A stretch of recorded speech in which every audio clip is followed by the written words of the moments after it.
ما این رئالیتی شو که معروف حالا با حواشی تازه‌ای روبرو شده که حتی مخاطبین پرپاقرصش رو هم غافلگیر کرده.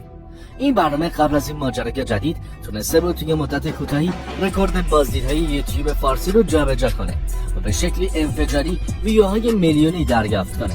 اما به تازگی به نظر میرسه که پلیرهای پرحاشیه این رئالیتی شو که معروف در یک باطلاق قانونی گیر افتادن و قرار بازداشت بشن. ماجرا از اونجایی شروع شد که تعدادی از شرکت کننده های این مسابقه شروع کردن به انتشار پست و استوری های مختلف.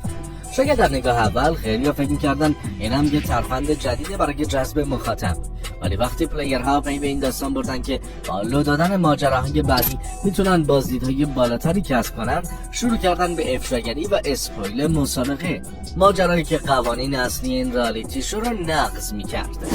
ساده تر اگه بخوام جریان رو براتون توضیح بدم، داستان از این قراره که این دوستان عشق ابدی سوراخ بازدید و بهره برداری از این شو رو پیدا کردن و با هر مدلی که شما فکر کنید شروع کردن به حاشیه ساختن، از لو دادن همدیگه گرفته تا مطلق انداختن و افشای قسمت‌های بعدی.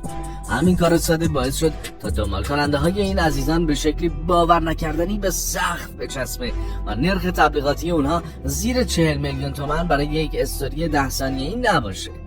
در صورتی که قانون مسابقه این بود که زوج برنده جایزه $30,000 بگیره، ولی گویا این $30,000 هم جوابگوی زندگی این عشق‌های دل نبوده و به نحوی این پلیرها خواستن از این راه هم خیلی ریز و سوسکی یه مایه‌ای به جیب بزنن. اینا به توضیح دادیم تا برسیم به اینجا. طبق شنیده ها این حرکت غیر حرفه‌ای پلیرهای مسابقه باعث شده که کمپانی سازنده این برنامه یعنی مدیاپیم که کمپانی سازنده سریال های معروف ترکیه‌ای مثل مست عشق و فاطمه گل هم بوده، دست به شکایت ها و ادعاهای قانونی و رسمی بزنه. چرا بدونید با پخش این خبر مردم هنوز باورشون نمیشه که این داستان میتونه صحت داشته باشه. لامصب اینقدر دروغ به خورد این ملت دادند که مردم راست و درست این خبر هم باور ندارن.